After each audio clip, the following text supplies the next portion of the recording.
horses. Look at you three.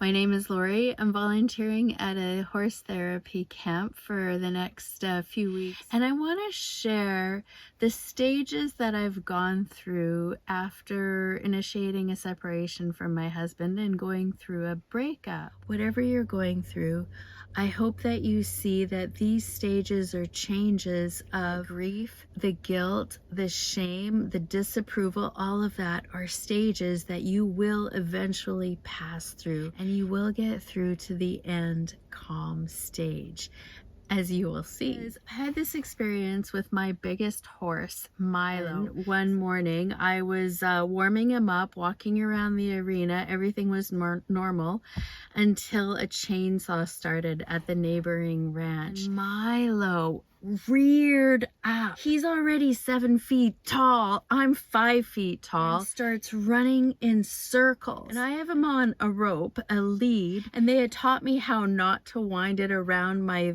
hand, which I tend to do with my dog leashes. Instead, you fold it over like this, so when he does rear up, then it would just unfold naturally, and he ran in circles around me. And so I found myself lunging a huge wild horse. Lunging is where you stand in the middle and you have a long 20-foot lead lunge line, and they run around you for exercise. You don't normally lunge a horse who's bucking up in fear. So he ran out the adrenaline, and then he eventually slowed down and he stopped and he was fine, even though the chainsaw was still going. There's a lot of similarities between that and going through what I've gone through.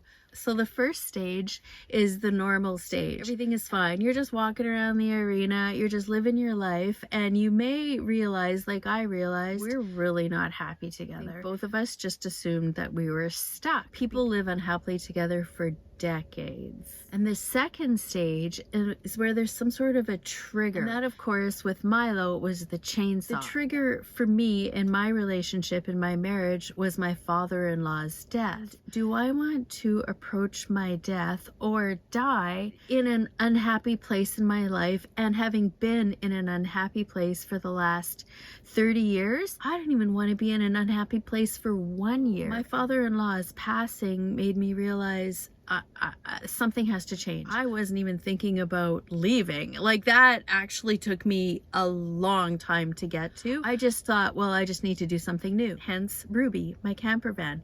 I thought, I'll buy a camper van. And I don't even know where that came from.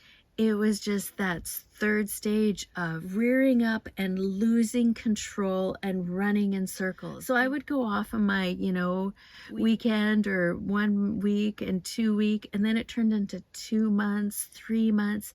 And every time I went back home, it was harder and harder, and it was more and more apparent to me, not only were we not happy before, it's worse now, because I realized what my true source of happiness was. It's just getting over the shock and the surrealness of the whole experience. It's grieving, it's feeling confused, running around in circles and not able yet to accept the fact that there's a chainsaw or a drill or whatever's going on in your life, and you're sort of in between the I can't be here, but I'm too scared to leave.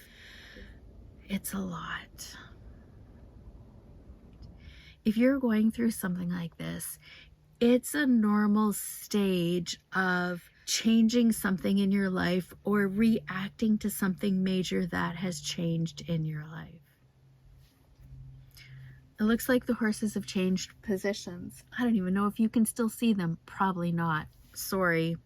The fifth stage.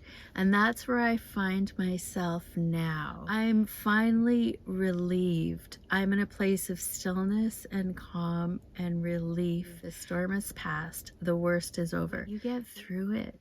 You get through to this beautiful stage of relief. You can actually even see the strength and courage that it took to go through that whole thing. You see yourself in a different light if you take time and stillness getting out of that running around the arena stage into the calm, taking a deep breath and looking at how far you've come. And the 6th stage, which is where I guess I'm approaching now, which is I guess the rest of our lives. Okay, what's my new normal? Like Milo, the 6th stage for him was, okay, now we've got a rider on our back. There was a chainsaw next door. He probably wasn't even thinking of that. He was present. He was in the present. Okay, now a rider on my back, a woman, a crazy girl leading me, Lori. The instructor yelling instructions to the rider. Milo is in his new normal. He's walking around and everything is fine. I think my new normal for now is going to be volunteering at different horse therapy camps in different places for 2 to 3 months at a time until I get too old and broken and tired to continue, and I'll have to put myself out to pasture somewhere. You may not know where your new normal is. I didn't know I'd be volunteering at horse therapy camps till literally 2.5 months ago. I had no idea I'd be standing in an arena lunging a wild, at that point he was a wild 1,100-pound horse running around me in fear and panic.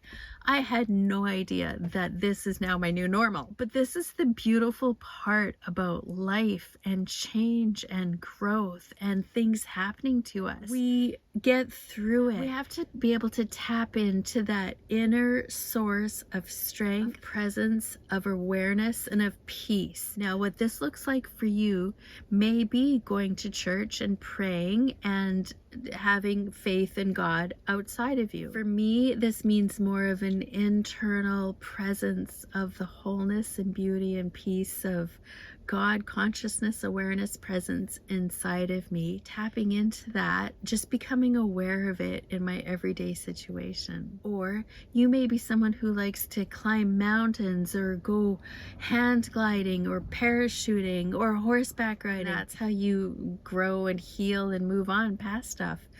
We all have different ways of coping and healing and getting through this. My hope and my prayer for you is that you're able to find your way of going through a terrible thing, a loss, and coming through the other side into that stage or the pasture of stillness, peace, and calm. No matter what stage you're in, take good care of yourself, because you are worth taking good care of. Mwah. Now, should we go see what the horses are up to?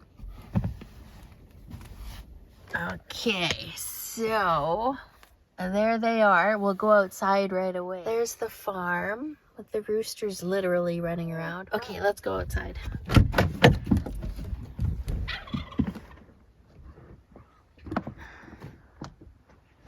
Be quiet.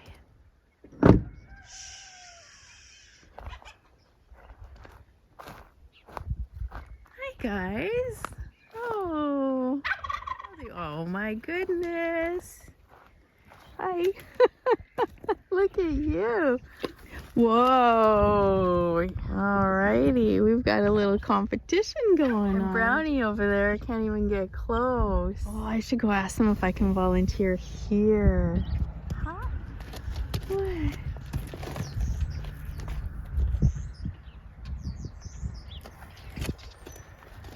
Oh, you just have to push the other guy away. Oh, look at. You be nice. Behave.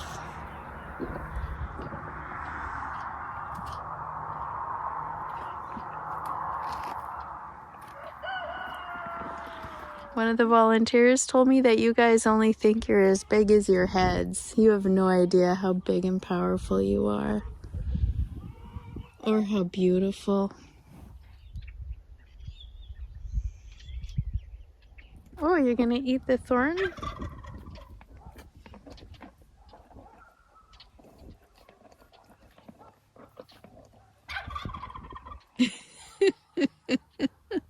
Time to get back to Kamloops. Go to church. I mean, yay, I get to go to church. It is Easter Sunday after all.